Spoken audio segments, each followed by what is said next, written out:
Welcome everyone. Just a friendly reminder to silence your cell phone.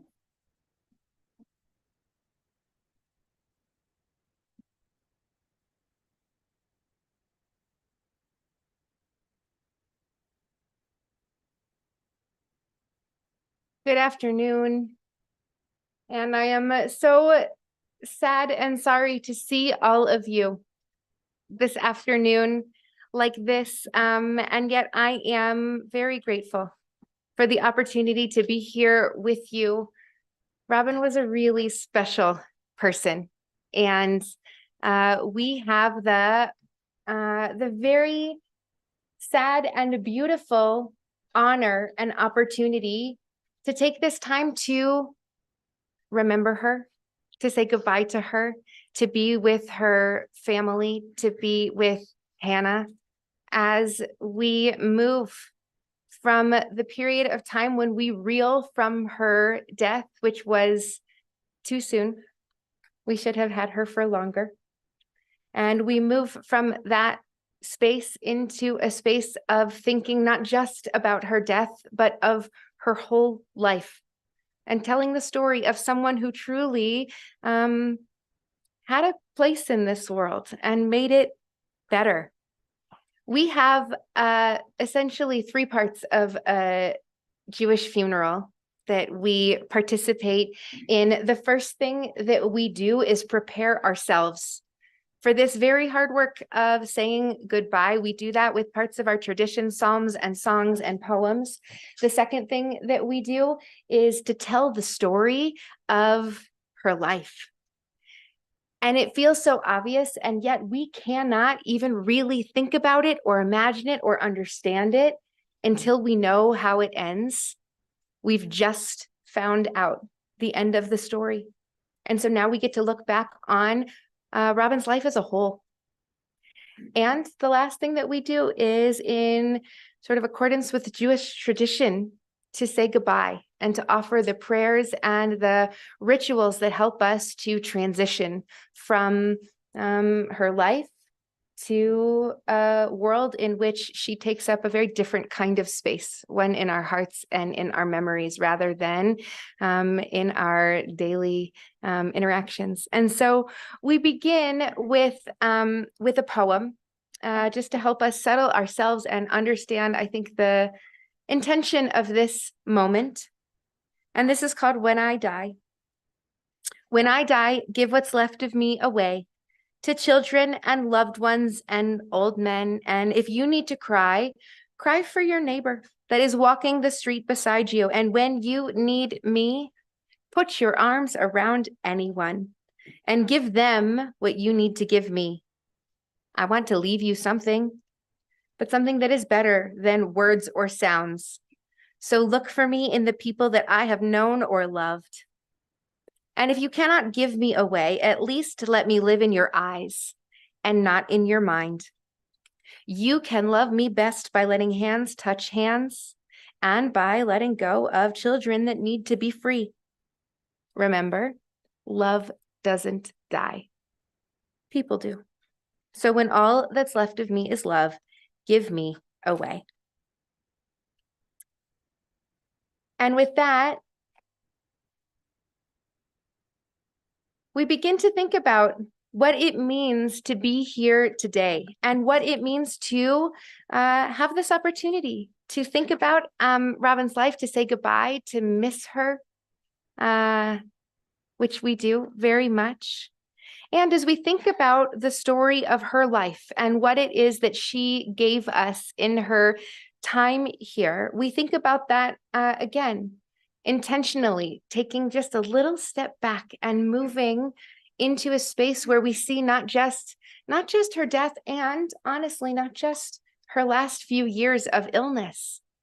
And it takes a minute to zoom back out and think about all of the other parts of her amazing life also. And so this poem is called A Sacred Pilgrimage. Birth is a beginning and death a destination, and life is a journey. From childhood to maturity and youth to age, from innocence to awareness and ignorance to knowing, from foolishness to discretion, and then perhaps to wisdom, from weakness to strength or strength to weakness, and often back again, from health to sickness and back we pray to health again, from offense to forgiveness, from loneliness to love, from joy to gratitude and pain to compassion, from grief to understanding, from fear to faith, from defeat to defeat to defeat, until looking backward or ahead, we see that victory lies not at some high place along the way, but in having made the journey, stage by stage. A sacred pilgrimage. Birth is a beginning and death is a destination and life is a journey, a sacred pilgrimage to life everlasting. And we turn now to words of our tradition. And the words of Psalm 23 are used in most moments of mourning in a lot of different faith traditions. We say these words so often, and they sort of take up a cadence in our minds. That famous line from Psalm 23, as I walk in the valley of the shadow of death, I shall fear no evil, for you are with me. We talk about this a lot, but that line, when I was growing up, I always imagined that line was talking about the person who had died. That when you die, you walk in a valley of the shadow of death. And I learned that maybe it's not so much the person who has died that is now sort of in this valley, because that feels, I don't know, hard to wrap our heads around. It's us. We're the ones that are walking in the valley that has this shadow. And that changes the whole meaning of the entire psalm for us and the reason why we use it in spaces like this.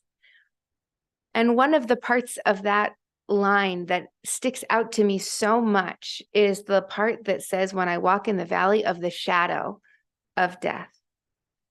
And we know that we only have shadows, that shadows are only even possible when there is light And we know that shadows are only noticeable. And the more noticeable they are, what that means is that the brighter the light. So this day feels dark, so deeply dark and shadowed. And that is a reminder to us that it is only because Robin had such bright light and such joy and such love for life and for the people who were in it with her that we feel that shadow, right? And when you're in the shadow, you feel, right, that we know in Colorado, there's like a 20-degree difference between a moment of shadow and a moment of sun. It is cold right now. That makes sense because that light and that warmth that we're used to is missing. And our job is to figure out how we bring that light back. It's still there. That's what we mean when we say legacy and memory, that we have her light and her love, and we have to bring it back into this valley so that it doesn't feel so shadowed and cold. That's what our job is in the telling of her story. So I'll share with you the words of Psalm 23. Mizmor LeDavid, Adonai ro'i lo echsar, bino deshayar bitzeni, al mei menuchot yana haleni, nafshi yeshovev, yancheni b'magalei tzedek lema'an shemo, gam ki elech begates al mavet, lo ira ra ki ata imadi, shivtecha umishantecha, hema yenachamuni, ta'aroch lefanai shulchan neged sorarai, dishanta b'shemen roshi, kosi revaya, ach tov v'chesed yirdefuni, kol yemei chayai, v'shavti b'veit Adonai, le'orech yamim. God is my shepherd, I shall not want. God makes me lie down in green pastures, leads me beside still waters, and restores my soul. God, you lead me in right paths for the sake of your name. And even when I walk in the valley of the shadow of death, I shall fear no evil, for you are with me. Your rod and your staff, they comfort me. You have set a table before me in the presence of my enemies. You have anointed my head with oil, and my cup overflows. Surely goodness and mercy shall follow me all the days of my life, and I shall dwell in the house of God forever. And so it is with that that we move into the telling of the story of Robin's life. And I'll just share with you that I've known Hannah for a long time, since we were in high school. And I didn't know Robin until she got sick, actually. And when she did, she reached out and we had the opportunity to sit down and to talk and to get to know each other a little bit. And it was such a beautiful conversation that we had. And it was a gift to me to know what were the things that she was thinking at that moment and that were in her mind and in her heart as she was imagining what the next little bit of time was going to look like. And I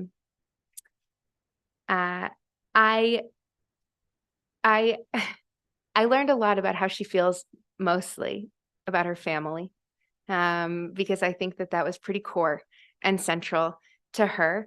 But I found this thing that she had shared on Facebook. I was looking back because I wanted the link to her Caring Bridge site, which I remembered was used for like a hot minute. But I remembered something that she had written on there. So then I went looking for, it's the internet, a dark hole. And I wasn't intending to find what I found, but what I found was she had just shared, and it was after she had gotten sick, but she had shared, somebody else had posted it, this quote, this piece of text from the Velveteen Rabbit. And here's what she shared. She said, "You become. It takes a long time. That's why it doesn't happen often to people who break easily or have sharp edges or who have to be very carefully kept. Generally, by the time you are real," and if you've read The Velveteen Rabbit, you remember that real is capitalized, right? When you become real, most of your hair has been loved off, and your eyes drop out and you get loose in your joints and you're pretty shabby. But those things don't matter at all. Because once you are real, You can't be ugly, except to the people who don't understand. And the story of the Velveteen Rabbit goes on to talk so much about what it means to become real, which is a product of this beautiful life and all of the love that exists in it. And so I think that the story of her life is the story to her journey to being real, both in the context of the Velveteen Rabbit and in the context that we use it today, right? To be real is to be the opposite of fake or material or consumed with things that don't matter or right, distracted by all of the parts of life that we know don't actually have an impact. Real is the focus on the things that do. And I know that that is a part, certainly, of this story. And so several of you are going to help to tell the story of Robin's life. And I am going to start by calling Michael, who is going to share words from both Hannah and from himself.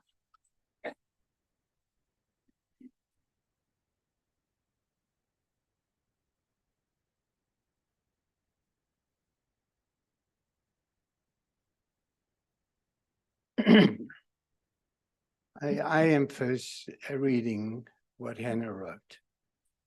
And this first part is Hannah's. I'll try and make it through. This past week and today, as I look around this room, I am reminded of how many lives my mom has touched.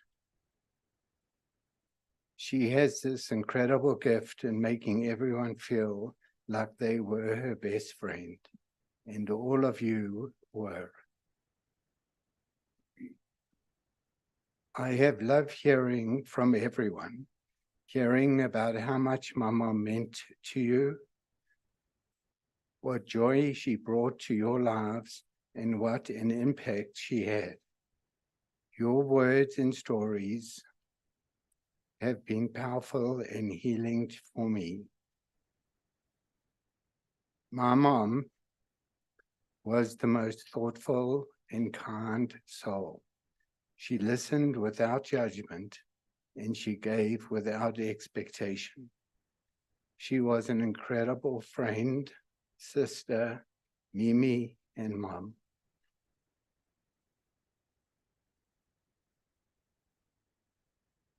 The last 2.5 years since my mom's diagnosis was unbelievably hard on her, physically and emotionally. Yet she never once wavered in her inner strength and determination. She smiled through the taxing treatment, and with every blow of jarring news we got from her doctor, she endured it in such an unbelievably positive manner. I am relieved. She is no longer suffering, but now the painful journey for me is just beginning. Every happy occasion in my life now, will have a deep sadness and emptiness to it. I am at a complete loss writing this. I keep typing and erasing because there is no way to put into words how I feel about my mom, how special she is, and how much she will be missed. This is a very emotional and painful time for me. I've struggled to understand why and how to accept the situation. It comes with a hurricane of emotions, processing and reflection. When I wake up, it's the first thing on my mind. During the day, there are infinite reminders. When I go to sleep, it's the last thing I think of. My mom was the epitome of perfection, grace, creativity, compassion, kindness, determination, selflessness. I could go on and on. She was the most amazing mother. And her parenting was fun, loving, sensitive, creative, energetic, and imaginative. She gave me the space to grow and make mistakes, and was there always for me. She was at every class party, on every field trip. She made the most beautiful and delicious birthday cakes and cookies, homemade Halloween costumes and poodle skirts. She did the most beautiful updos for bar and bat mitzvahs and school dances. She even made my bat mitzvah dress and one of my homecoming dresses. I know I am the mom and friend I am today because of the foundation my mom laid for me.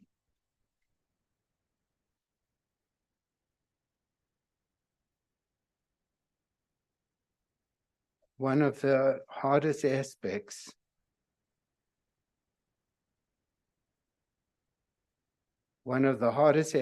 of losing my mom is that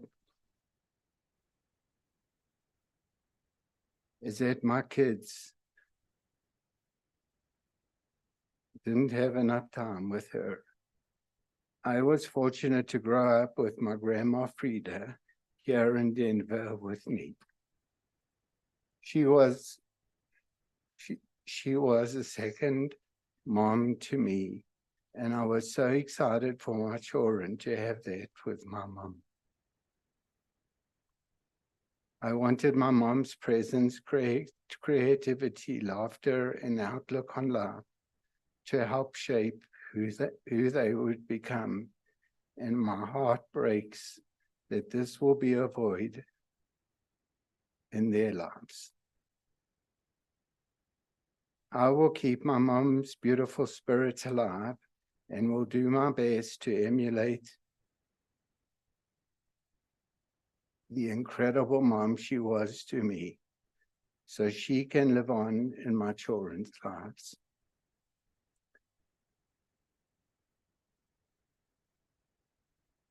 My mom has left a legacy for my children.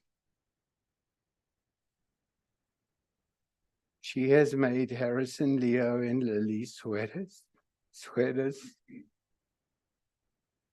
hats, and the most beautiful sunning blankets. She has created beautiful treasure boxes for them to keep special keepsakes in, and has written them letters for them to open at various milestones. My mom created the most magical garden with them, which we will continue now at our home.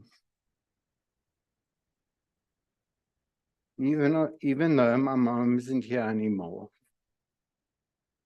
for me to physically hug and call, we have an indestructible connection that I know will carry through me, through the joyful and challenging moments that come my way.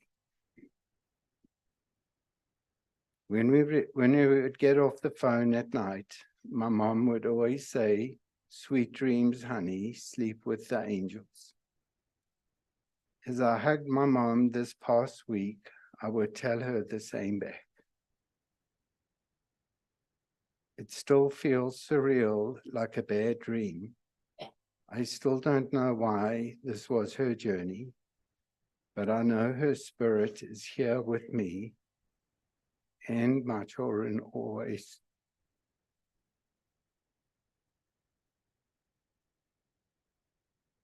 You are our angel. I love you, Mommy.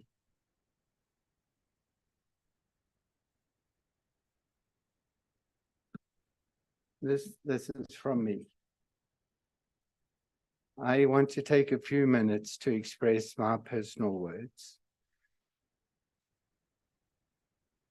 Even although Robin and I separated, we never separated our joint parenting responsibilities for Hannah. As well, we maintained our friendship, which was based on a level of respect for each other. As you know, Robin was a good, kind person and always ready to help others.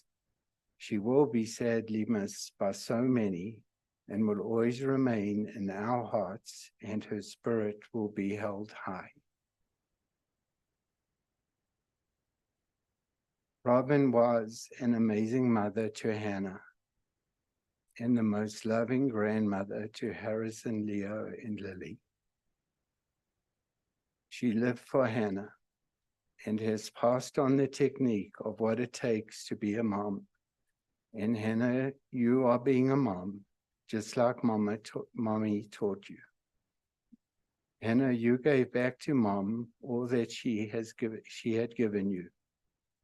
Being a mother of 3 young kids, working on managing the properties and doing an amazing job at it, and still being there to give mom all the support through this difficult time. Taking mom to all the doctor visits on a regular basis, being mom's advocate, administering her medication, and simply just letting mom know how much you loved her. It is so sad and not fair that Robin was so young and has been taken away of watching Hannah do for her kids just what she taught Hannah to do. I want to thank all of Robin's amazing friends. All of you have gone far and beyond with all your love and support and for all that you have done. Hope, Dale, and Steve, thank you for all your support to Robin and Hannah over the past few days. Heidi, thank you for always including Robin in all our family functions, get-togethers, and holidays, and for being so involved and supportive over the past years. I know how much that meant to Robin.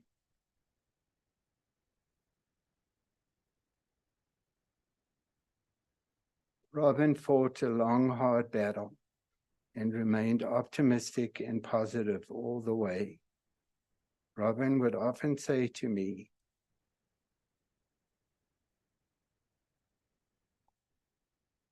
that she just wanted to get better so she could watch Harrison, Leo, and Lily grow up. A simple thing to want, yet unfairly this has been taken away from her. And it is so terribly sad that she will not be able to witness Harrison and Leah's bar mitzvah, Lily's bat mitzvah, their graduations, weddings, and so much more. Robin, thank you for so many lives you have touched. You will be greatly missed.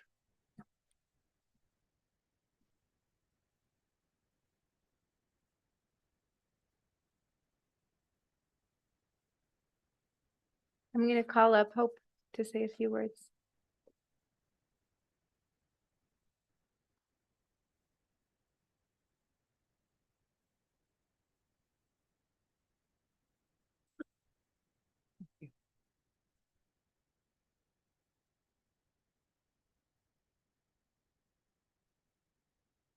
Robin is and always will be a beloved daughter, granddaughter, cousin, great niece, wife, friend, mother-in-law, daughter-in-law, sister, mother, and grandmother.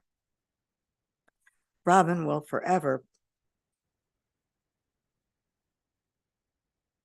be my darling sissy, Pauletti's Robbie, and the very best mommy and most wonderful Mimi in the world. All her life, Robin was a dreamer, a believer, and a doer. She was a cutting-edge designer, creator and inventor. She was an insightful thinker, a skilled builder, an accomplished pianist, and a very talented artist. She sewed, she knitted, she planted, she fixed things that were broken.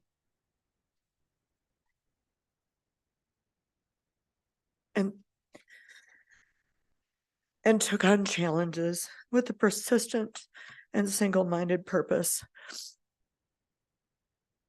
that is incomparable.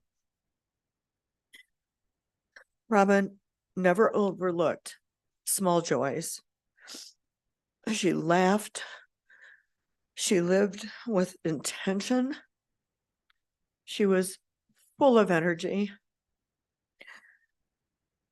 She loved to see sunrises and sunsets, a flood of stars in the night sky, going fly fishing, and doing that in sparkling rivers, wearing her hip waders. She even had some good laughs teaching me how to ski and fly fish.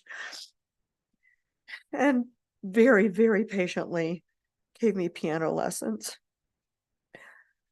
Robin loved eating the skin off of Costco chocolate pudding. It's true.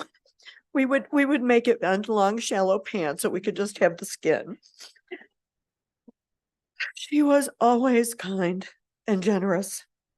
She was a giver. She appreciated all her many friends and did so much for them and loved them so well. She loved new adventures. She traveled the Italian Riviera on her own when she was young, and she was still planning trips a week before she died.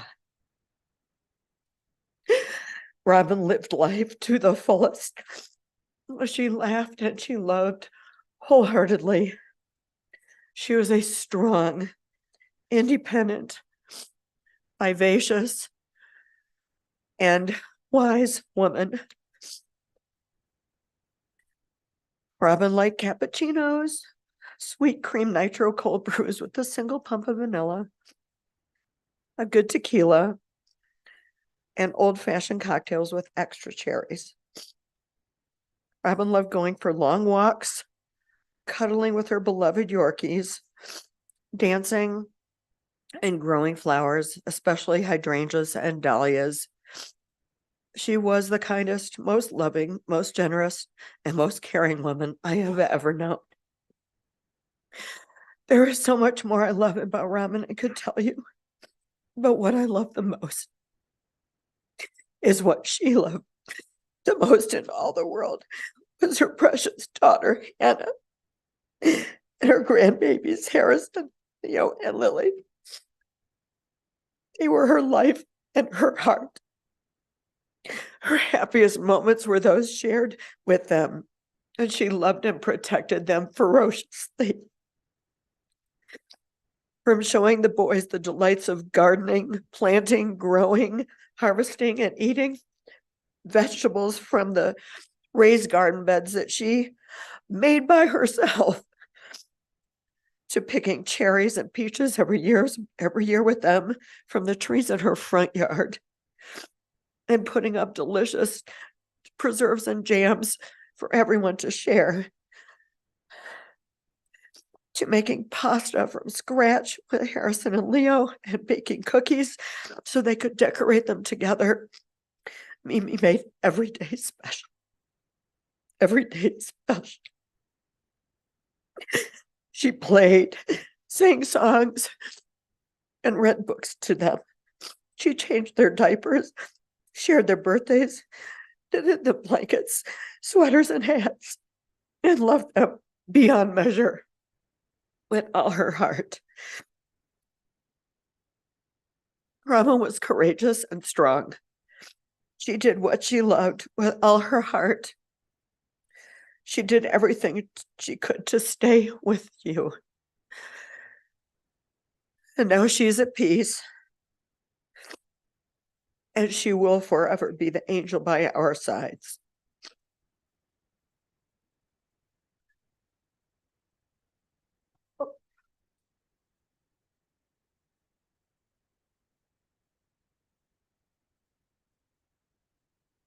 Paulette.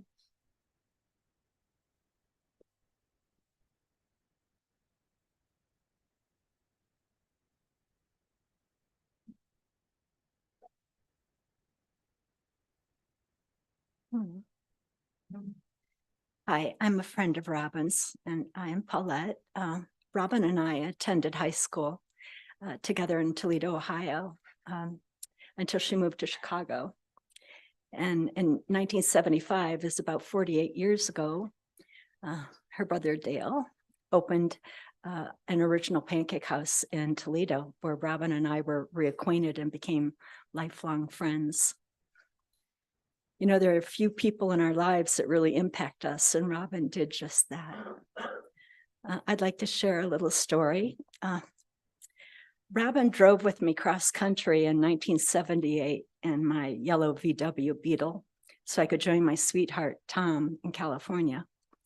We drove from Toledo, and it was December, the winter of 78. And I would have driven directly due west on I-80 through the winter storms and ice and arrive in California. But Robin had different plans for us.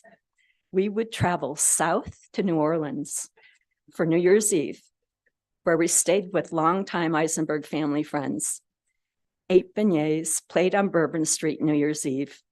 And then we traveled west to Texas and stayed with other young friends, and then on to La Jolla and watched the whales migrate. Then north to Los Angeles to see Aunt Faye, which involved a beauty salon visit. And then going to Cedars-Sinai because she wanted to see her cute cousin who worked there. This was Robin. Most of her experiences involved exploration and were not direct paths.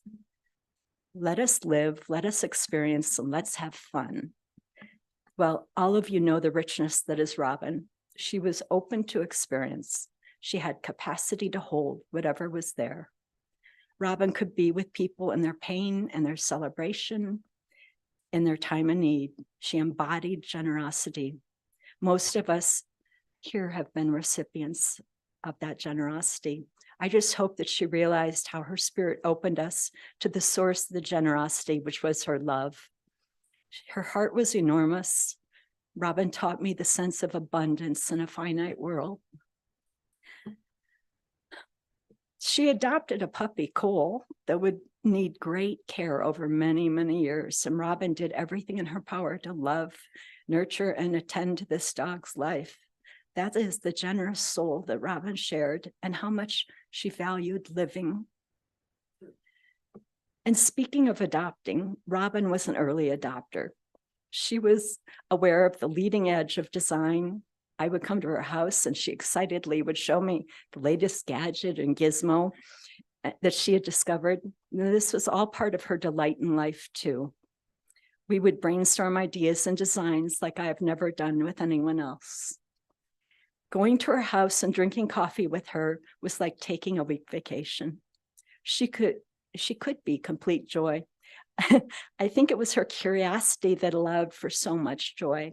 Whether it was designing decorations that she would create for Hannah's bat mitzvah, discovering and playing her Blithner piano or her Martin guitar, or perfecting the best icing that she could put on her grandchildren's Valentine cookies, or the framed mirror she would create for Hannah and Brian, or a kitchen design, or a beaded necklace, or one of the many scarves that she would knit, or how to fold her extension cords like an electrician, or how she would help a community across the globe.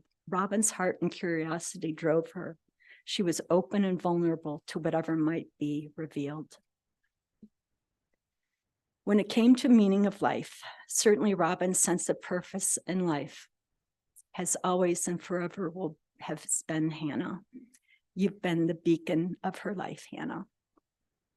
And there were times when she would say to me, I want to have more meaning in my life. Why am I here? What can I do? I want to do more. And I said, Robin, you've had so much influence on everyone around you. And it's so true. If we just look around, we love her and we've been touched by her and all her beautiful gestures that were completely Robin. We've been so blessed just to know her. I think until she had grandchildren and had those precious grandbaby relationships, it was then that the question of her meaning in life was totally confirmed. Once Harrison, Leo, and Lily arrived, the shift in her life focus happened. She adored her grandbabies and wanted to know them, and she wanted them to know her. They would bake, decorate cookies, play in the pool, read books, play games. While having more seclusion with cancer, she still helped Harrison with homework and played with kids on the phone, teasing them with sweets. They would wish their Mimi good night and goodbye, even little Lily. I saw the relationship and the joy on both ends, and it was heartwarming and a tribute to Hannah and Brian that you would put forth the effort to allow those relationships to thrive given the limitations. Robin was beloved and never met a stranger. She was energized and delighted meeting new people and learning all about them, whether it was a server in a restaurant or a person in a deli line or in an art class. This was one of her gifts, to see her engage and open others to her and to themselves. Maybe this rings true for you in your meeting with Robin. Friendships were so important, and she was the wealthiest of people in that regard. I will always remember Robin's laughter. It was contagious. Her friend Ling said, it is what made her first notice Robin in a conference full of people. Who is that laughter? It's Robin. She had a great sense of humor, and her laughter was contagious. We laughed until we cried. Robin was full of life. Like Michael said, she had everything to live for. And while she was on this earth, she did just that beautifully. She was a gift. Thank you.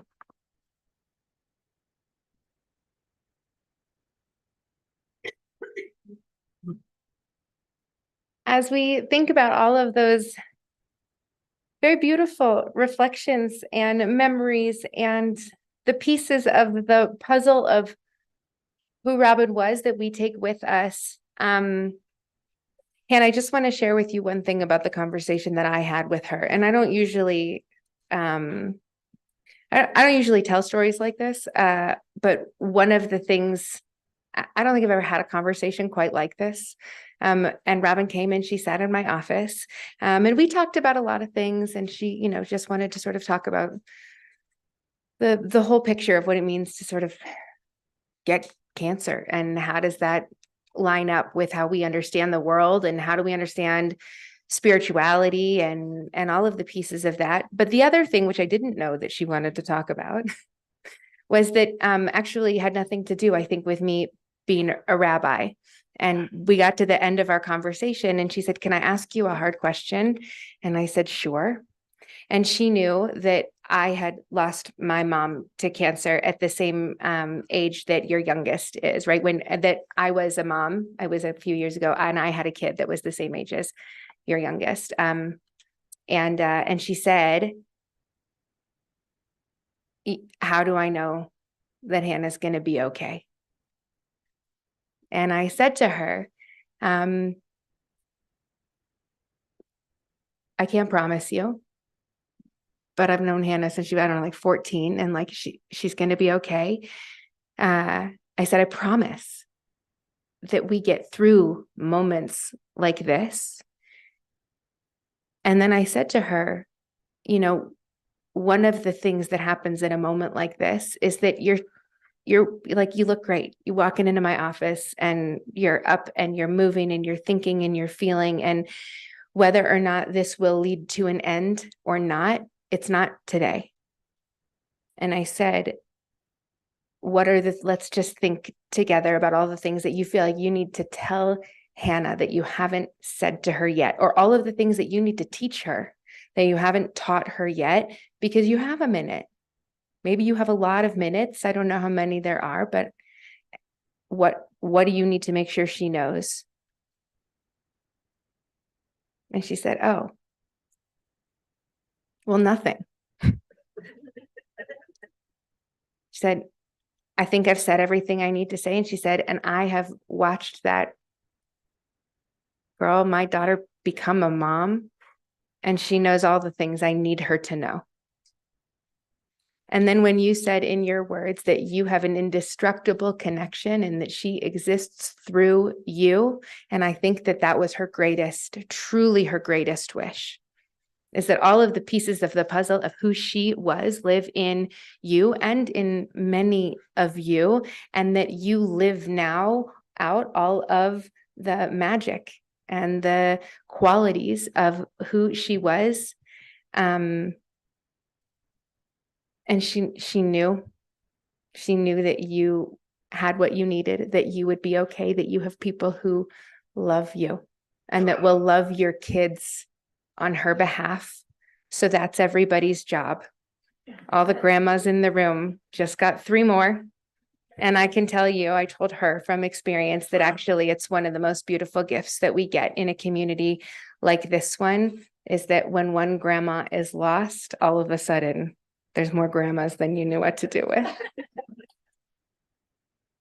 So I promised her that I would make sure that that happened. And so this is not goodbye forever. We are going to miss Robin greatly. We know that the next days and weeks and months and even years will have moments of enormous pain and grief, and that the hole that she is leaving will never be filled.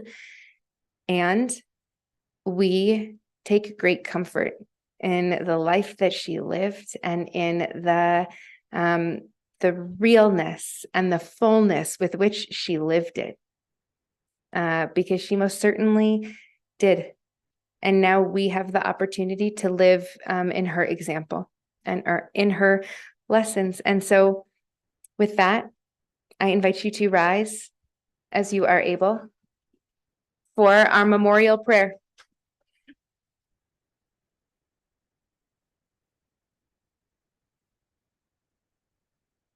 El male rachamim, shochen bamromim, hamtzei menucha nechona, tachat kanfei hashchina, im kedoshim utehorim, kezohar harakia mazhirim, et nishmat tzipora shehalacha leolama, Bala rachamim yasireha, beseter knafav leolamim.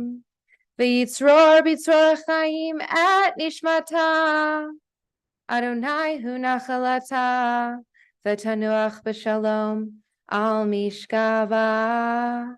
V'nomar Amen. God of abundant mercy, God most high, may the soul of our loved one who has gone into eternity find the gift of perfect peace in your embrace, together with the holy and pure whose light shines like the radiance of heaven. Compassionate God, hold her close to you forever, so that her soul may be bound up in the bond of life eternal. May she find a home with you, and may she rest in peace. And together we say, Amen. And we have the opportunity now for the first time to say the words of the mourner's Kaddish in Robin's memory in particular. And these are words which we say all the time in Jewish tradition, and yet we say them when we lose someone with a special kind of pain and also obligation, knowing that it is in these moments that she comes back in our hearts and in our minds. And Jewish tradition gives us this space to bring her in and to hold her while we say these words, knowing that we all have loved ones who come to us, who come right in our hearts in these moments. And today, as we say these words of memory, we are thinking so much of Robin. We are thinking of all of you who will miss her, who already are.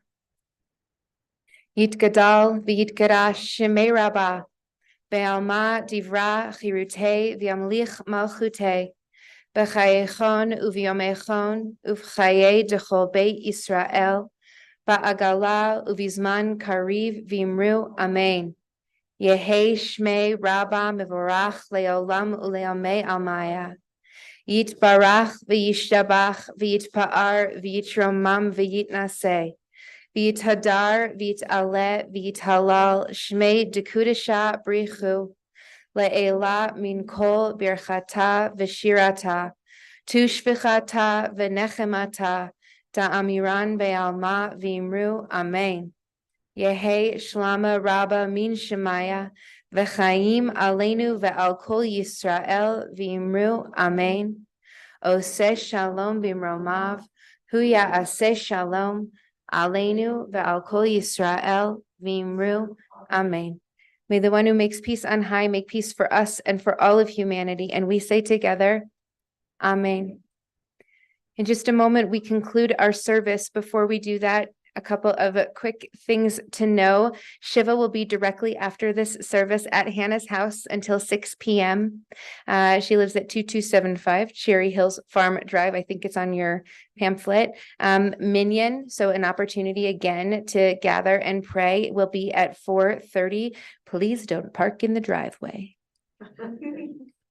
And with that, we say our final and concluding words. Lech ki shalachecha Adonai. Go your way, for God has called you. Lech ve'Adonai hiya imach. Go your way, and may God be with you. Ve'halach lefanecha tzidkecha, kivod Adonai yasvecha. May your righteousness go before you, and may the glory of God receive you. We say, "Hamakom yinachem etchem b'toch sha'ar of Leit Zion v'Yerushalayim." May God comfort you, Hannah, all of your family, all of Robin's loved ones. May you be comforted amongst the mourners of Zion and Jerusalem. Thank you.